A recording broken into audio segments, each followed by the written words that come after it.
So hello, what's up mga J-Vlog? Ayan, welcome ulit sa panibagong video. And for today's video, magbibigay ako ng first impression sa bagong labas na budget smartphone ni Poco, which is a Poco C61. Maganda kaya itong i-consider na purchase ngayong 2024, lalo na sobrang mura niya lang. Tara mga J-Vlog, check natin.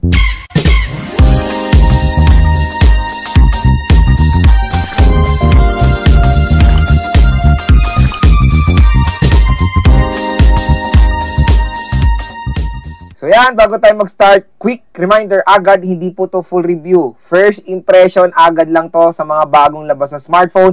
Gusto ko agad magbigay ng first impression, even though hindi ko pa sila nahawakan. Pwede naman tayo magbigay ng first impression based sa kanilang specifications. Pero umorder na ako niyan sa Shopee, on the way na yan. At i-review natin, unbox and game test natin yung Poco C61. Kaya stay tuned lang. Kung napanood nyo to, tingnan nyo na lang yung channel ko, baka nandyan na yung unboxing nyan.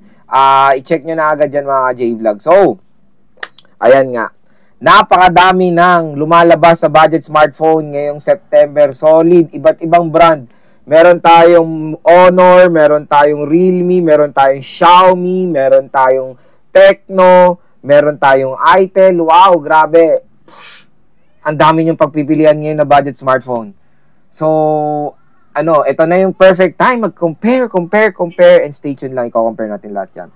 First impression muna tayo kasi sale na sale po ito ang Poco C61 ngayon at nakuha ko ito nung 99, mas mura, pero bumalik na po siya sa kanyang presyo, kumbaga.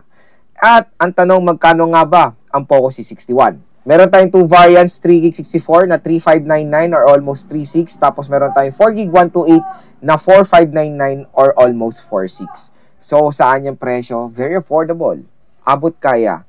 Pero ang tanong kung yung specs ba ng Poco C61 ay sulit sa isang budget smartphone today. So, dito natin yan tatalakayin.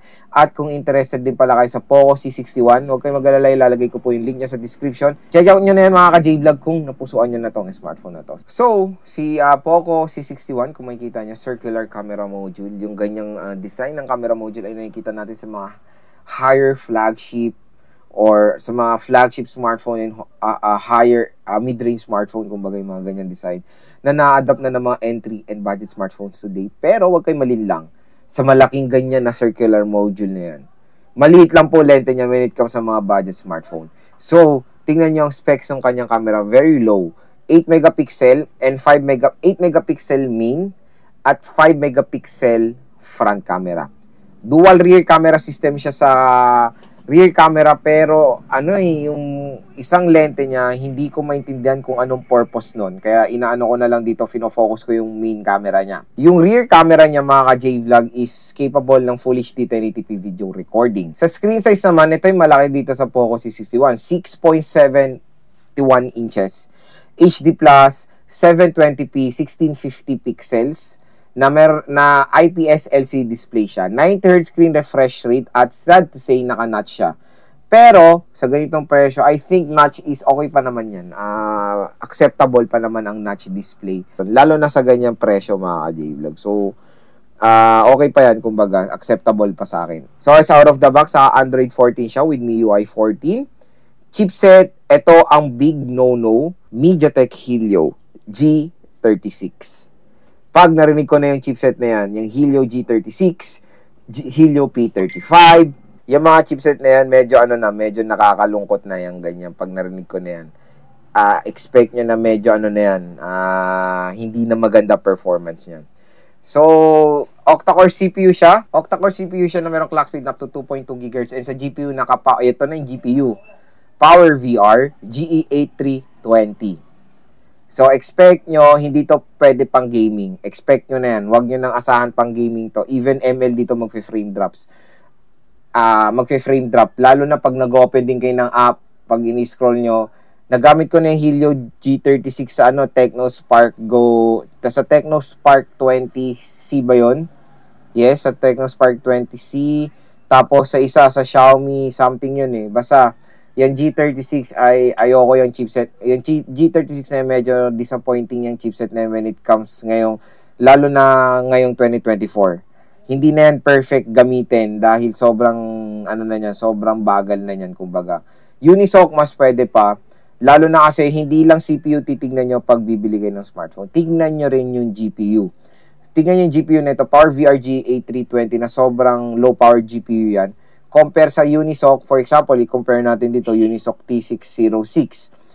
Ang GPU nun is Mali G57 na okay yan for gaming. Mababa ang clock speed, 1.6 GHz ata yung T606. Pero yung GPU niya is okay. Very snappy yung GPU niyan for gaming. Kaya nung naglalaro tayo sa mga T606 sa chipset ay okay yung performance niya compared dito sa MediaTek Helio G36 na sobrang sakit sa ulo ng chipset na yun. Mabagal, kumbaga. Makikita natin sa Xiaomi dito sa Poco C61. Pero, syempre, kaya nga natin i-review ng mismo yung Poco C61. Tingnan natin kung maayos yan ng software. Kung may gagawin ba yung software ng Xiaomi para pagandahin pa yung performance ng chipset na to. Kasi minsan sa software optimization, nakukuha naman yan, di ba? Pagdating sa battery, meron tayong 5,000 mAh na removable battery na merong 10 watt charging rate. So yun mga J-Vlog, next is gusto ko i-share sa inyo yung first impressions ko dito sa bagong labas sa Poco C61. Number 1 sa kanyang display. Yung display niya, all goods naman yung screen size. Malaki, 6.71, 9/3 screen refresh rate, resolution is normal yan, HD plus 720p. Acceptable lahat nung sa screen size niya. Yan din yung magandang factor dito sa Poco C61 kasi syempre since budget to, maraming consumers gagamitin to for navigating for food delivery, gagamitin sa business. Tapos pwede yan mga pang oldies, yung mga mga parents, 'di ba? Pwede yan sa mga parents natin na basic phone lang naman ang kailangan. Matutuwa sila sa large display ng Poco C61. Karamihan ng mga matatanda sa atin, mas gusto yung mga merong malalaking display para makita nila more on yung contents dun sa mga social media, 'di ba? Syempre pag nanonood. Next, yung kanyang RAM at ROM. Sa RAM at ROM, opinion ko sa RAM at ROM, nakuha ko kasi yung 3GB 64 nito sa sobrang babang presyo, 2.8 or 2.9 ko nakuha. SRP is 3.5, di ba? Or SRP neto, ano ba SRP neto? SRP neto is 3.6, so mura pa rin naman. Pero makukuha nyo nga ito ng below SRP sa kanyang shop sa Shopee. Pero sa ganyang presyo na 3GB 64, 3,000 plus is perfect na, acceptable. 3GB of RAM is acceptable pa sa ganitong presyo. Don't worry.